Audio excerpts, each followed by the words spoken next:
Hello friends, welcome to my channel guys. स्वागत है आप लोगों का मेरे इस चैनल में।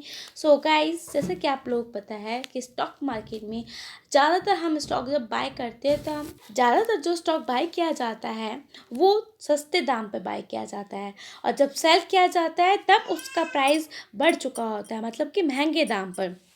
गाइस, लेकिन अगर मैं आपको बताऊं, जितने भी लोगों ने अच्छी दौलत कमाई है वो बाय एंड होल्ड करके कमाई है, मतलब कि स्टॉक्स को खरीद के उसको बेचा नहीं। अब आप सोचोगे, जब किसी स्टॉक को बेचोगे नहीं तो प्रॉफिट कैसे होगा?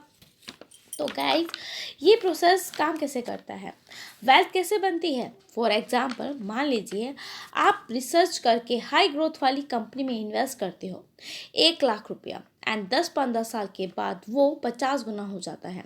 और आपके पोर्टफोलियो में ऐसी 2-4 कंपनियां होती हैं जो ऐसा ही रिटर्न देती हैं, और जब आपको डिविडेंड मिलता है तो 1 से 2% तो वो आपके इन्वेस्टमेंट से भी ज़्यादा होता है, एंड वो डिविडेंड इनकम बहुत तेज़ी से ग्रो होने लगती है। फ्यूचर में जब आपको पैसों की ज़रूरत होती है तो आप सोचते हो कि कुछ शेयर सेल कर दो, लेकिन मैं आपको बताऊं, जिस तरह से company growth and income compound होती जाती है तो आपको शेयर सेल करने की ज़रूरत नहीं पड़ती है। कहीं जैसे आप कहोगे कि अनकॉमन प्रॉफिट से कॉमन प्रॉफिट कमाना। कहीं देखिए, आप लोगों को डाइवर्सिफिकेशन मतलब तो पता ही होगा कि don't put your all eggs in one basket. लेकिन गाइस, हमें डाइवर्सिफिकेशन का मतलब ये नहीं समझना चाहिए कि बहुत सारी कंपनीज को अपने पोर्टफोलियो में शामिल कर लो।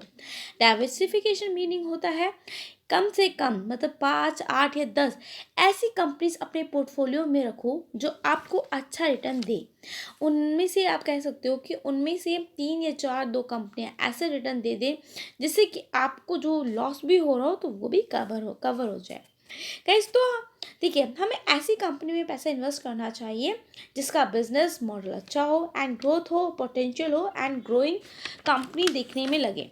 जिसकी, जैसे कि आपको पता है, 5,000 कंपनीज है हमारे एनएससी के प्लेटफॉर्म पे। उसमें से बहुत मुश्किल होता है कि ऐसी स्ट्रॉन्ग ग्रोथ वाली कंपनी चुनना जो 5 से 10, जिसमें आपको हाई पोटेंशियल मिले, क्योंकि गाइस मार्केट बहुत बड़ा है एंड टाइम उतना ही कम है। जब भी कोई कंपनी सेलेक्ट करो तो उसका profit growth and year two year increase वाला होना चाहिए। लेकिन प्रॉफिट से भी काम नहीं चलेगा। मैनेजमेंट का क्या डिस्कशन है, वो फ्यूचर ग्रोथ खोल के, मतलब कि लाइक फ्यूचर ग्रोथ को क्या सोचते हैं, उसके बारे में क्या गोल रखते हैं। अगर वो ऐसे बोलते हैं कि हमारी प्रॉफिट 25% कंपाउंडिंग से ग्रो हुई है, बाकी इंडस्ट्री की तो 22% से कंपाउंडिंग से ग्रो हुई है, तो ये बात बहुत ज़्यादा इंपॉर्टेंट हो जाती है। इससे पता चलता है कि ये कंपनी फ्यूचर में बहुत स्ट्रॉन्ग कंपनी बनने वाली है।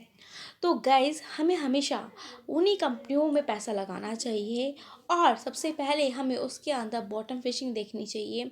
सस्ते दाम पे हमें उस स्टॉक को तब खरीदना चाहिए जब हमें लगे कि हाँ, ये सेक्टर अब ग्रो होने वाला है और इस सेक्टर का आने वाले 5 से 10 साल में काफ़ी अच्छा फ्यूचर है। बाकी guys, as always I said, कभी भी आप इन्वेस्ट करो तो खुद से रिसर्च करके एंड अपने फाइनेंशियल एडवाइज़र की एडवाइस लेकर ही इन्वेस्ट करें। बाकी गाइज, चैनल पे फर्स्ट टाइम आए हैं तो लाइक एंड सब्सक्राइब करना मत भूलेगा। मिलेंगे नेक्स्ट वीडियो में। Good bye guys, thank you.